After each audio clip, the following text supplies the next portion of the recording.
Hello watch enthusiasts, and welcome to this third episode of the Watch Chronicler podcast. In this episode I'd like to speak about the Rolex Milsub, and we've all heard about the Rolex Milsub.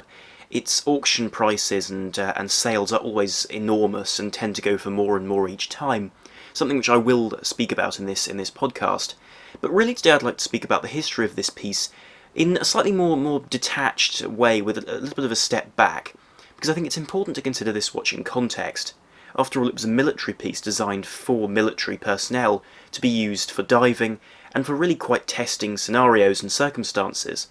And so I'd like to talk about some of the work which this watch sort of suffered over its years. I think suffered is really the only term, because there's no way a watch, or indeed even the Submariner, was designed for the sort of abuse which the Ministry of Defence put these watches through. Before I begin the podcast, I would like to encourage you to like, share and subscribe if you're listening to this on YouTube, and also follow us depending upon where you're listening to this podcast on various forms of media. Also do head over to the Watch Chronicler website to read full articles and see some specific features, as well as looking at our Instagram page for daily photography of very high grade. To consider the origins of the Rolex Milsub, one actually has to consider the origins of the frogman, or the Navy swimmer or scuba diver, because this was an interesting concept which developed throughout the 20th century as a very practical way to expand the Navy and naval efforts, both in terms of covert operations, but also just for convenience in order to remove mines or any sort of detritus or debris which might get in the way of ships or vessels passing through particular passages. So it became quite a practical thing to have, and of course the image which we're most commonly known for having when thinking about frogmen is the sort of image which Panerai has put out in much of their advertising of these Italian naval units operating within ports and other enclosed areas beneath the sea in order to destroy vessels which were moored there. But this does create quite a difficult point, because the vast majority of those Panerais during the war were used by the German Navy, not by the Italians, who trained a lot of the German divers, so it does create a slightly difficult point there. But the story with British divers is in many ways much easier to tell, because much of their development happened post-Second World War, in the sense that a lot of the things which they're known for, especially regarding the Milsub, happened where clearance was concerned.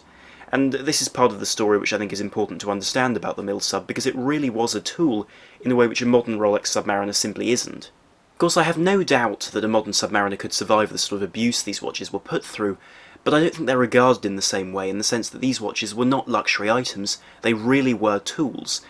These divers depended upon them for their lives, with regards to timing their dives, but also to have a point of reference. Interestingly though, the first true Milsub was not what we would normally view today as a military submariner with the quintessential hands and bezel changes. Instead, this was a piece released in 1957 as a military version of the 6538, which is, say, the big crown 200-metre water-resistant submariner worn by Sean Connery in Goldfinger, quite famously. The only difference really was the fact that this watch was modified quite significantly to work with military functions instead of being a civilian watch. But really the function of this watch was derived from the fact that there was a developing need for submarine units within the British Navy, but also other sections of the MOD. So, for example, as is known by many as a very famous story, the MI6 diver Lionel Crabb disappeared off Portsmouth Harbour during inspection of a Soviet cruiser, which was moored at that point, and so they wanted to inspect the propeller design. Now, no one knows what happened to him. Some reports say that he was shot by a Russian sniper. Others say that he simply disappeared whilst testing other equipment. So it's not actually known what happened, apart from the fact that a headless and handless body was found a few months later, but wasn't found to be him, or at least it was inconclusive. But certainly it did seem from this, and from the fact that there was growing need for divers for more simple military operations, there was a need for a dive watch. And so the changes made to the 6538, which allegedly was meant to be made the 6540, a completely new reference, but the small numbers produced suggest that they stuck with the reference A6538 instead of changing the reference altogether. And the changes here were soldered lugs, so it had solid bars instead of having spring bars for extra resilience, but also one had quite significant changes to the display on the front of the watch. And these watches featured repainted dials, So gone was the radium used on these watches at the time, because it was really only in the mid-60s where radium was properly replaced with tritium as a standard across the Swiss watch industry. To note this change, the vast majority of these watches which I've seen have featured a large T on the dial to demonstrate the fact that they had tritium and not radium, which is a significantly less potent emitter of radiation. There were also some changes to, for example, the bezel, because aside from the fact that the dial now was more commonly an Explorer-style dial rather than the conventional numeral-less style of Submariner dial, the bezels for these watches were wider and resembled later Submariner bezels rather than the coin-edge ones seen on watches of this period, which was important in terms of being easier to grip, but also they weren't made from steel, they were made from German silver, which is also known as nickel silver, which is not actually silver at all, it's copper, zinc and nickel mixed to create a bezel much more prone to deformation under impact rather than cracking or popping off, which was important for these divers. Of course, by the mid to late 60s, the MOD moved to Omega as its provider of dive watches with the famous Omega Seamaster 300. And this watch, despite having only a 200 metre water resistance, and the story behind this varies depending upon who is asked, but as far as I'm aware the general consensus is that the reason was they couldn't test it to the full 300, but they believed it was capable. And this had a few teething problems. Certainly early models had issues with the crown, which was a Naiad crown, which meant that it wasn't screwed down, because as far as I'm aware Rolex had the patent for screwed down crowns, but instead it had a crown which was pressed into the case under pressure, which was a problem at low depth because there wasn't enough pressure to hold the crown in, and so as a result there was an element of leakage. However, it does seem, at least from reports, that the divers tended to prefer this design to the earlier Submariner. Certainly it was a more legible design, with more modern sword-style hands, and also a case which was a little bit bigger and a bit tougher, which I imagine would have been extremely important for a diver of this period. They also had fully graduated bezels, which was something carried over to later Rolexes. But in 1972, Rolex became the supplier of dive watches once more, and these watches were completely different really in terms of their perspective and their approach to being a dive watch by comparison to the earlier 6538s seen in the late 50s. And the reason for this was because they now had these larger, more resilient cases, which are much more similar to what we have today, with crown guards instead of having an unguarded crown. They also took quite a few features from the Omega which had preceded them, with the fully graduated bezel, but also they had the hands which had been featured on those Seamasters in that particular sword style, which was more legible than the Rolex style equivalent with those Mercedes hands and a pencil style minute hand. One also continued to see the large T on the dial, although this was more of a consistent thing than something which happened occasionally and wasn't a necessity, as had been seen on the previous models produced by Rolex. The fixed bars remained, but interestingly Rolex didn't provide the 5512, the chronometer version, of this no-date Submariner to the MOD. Instead the MOD went for the non-chronometer 5513 with these early models, and they were in many ways identical to the civilian models in terms of markings in the first instance. Later they became the 5513/5517, where one still had the 5513 markings between the lugs at 12 o'clock, which was the same as the civilian models, but also a small 5517 mark underneath one of the lugs. And then later they transitioned to just being 5517s, where the mark between the lugs now simply was 5517, and they simply had that reference which was unique to the military. But as much as collectors like to consider and compare reference numbers, all that's really relevant with the Milsub is the fact that it was a pure tool. This wasn't a luxury product, it was selected for the quality of the product, which is something Rolex has been very consistent with. And the fact that there was very little development in terms of features does suggest that it was exactly what these divers needed, with a screw-down crown, very easily turned bezel, and highly legible markers. And aside from being used by attack divers, as well as deep-sea divers operating for both the Royal Navy and in some capacities for the British Army, which also had certain sections for these tasks, these watches were used to a great extent by mine hunters.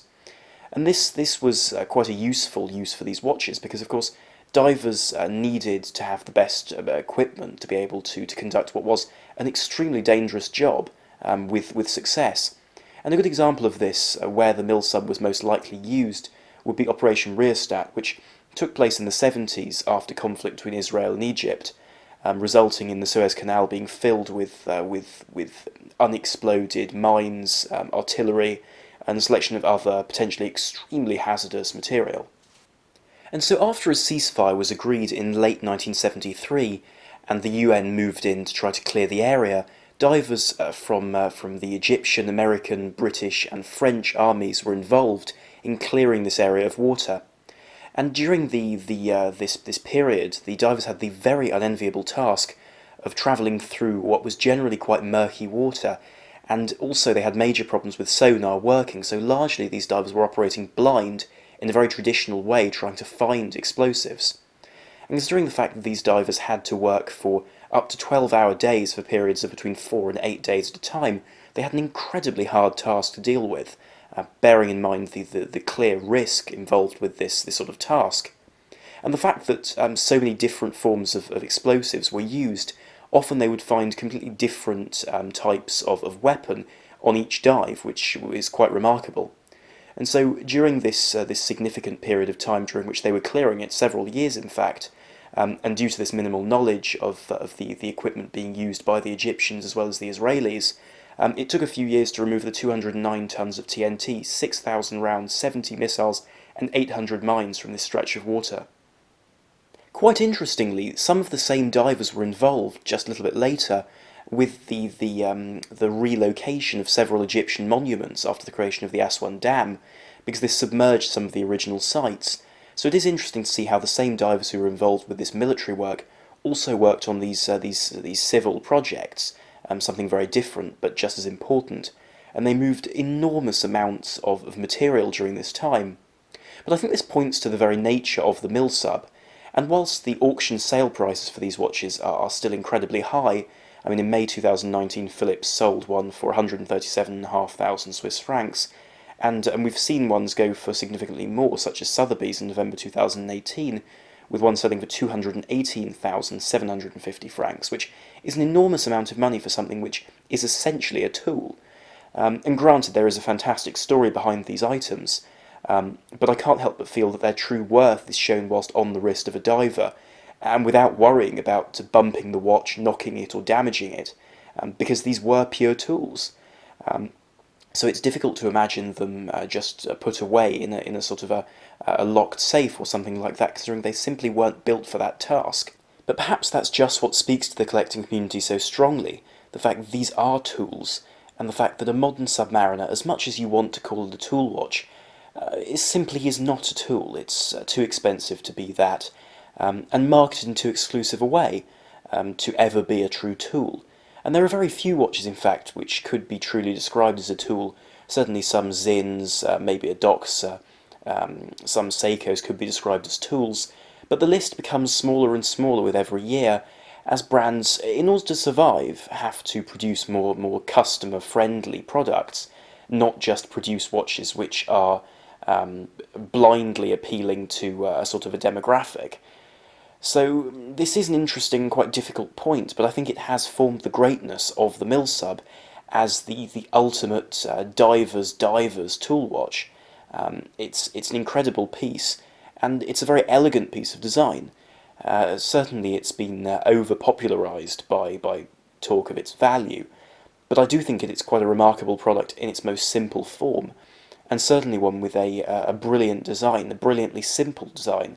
which really amalgamates all of the best of different dive watches of that period, with superb hands from the Seamaster, as well as the fully graduated bezel, but with that timeless and extremely well-designed oyster case, which